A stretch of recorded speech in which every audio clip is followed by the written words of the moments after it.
Hi అండి. నా పేరు ప్రియాంక. కార్తీక మాసం. కార్తీక మాసం అంటేనే పూజలు, నోములు, దీపారాధనలు, అలాగే దైవ దర్శనాలు.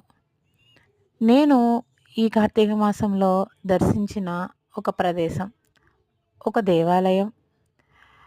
అదేమిటంటే నాగాయలంకలోనే కాదు, నాగాయలంకలో ఉన్న నదీ ఒడ్డున ఒక దైవక్షేత్రం.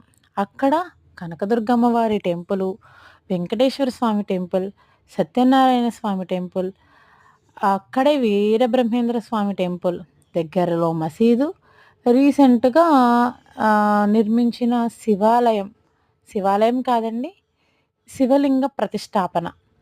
అక్కడ జరిగిన కోటి దీపోత్సవంకి సంబంధించినవి మనం చూస్తున్న ఈ క్లిప్పింగ్స్ అన్నీ. ఎలా ఉందో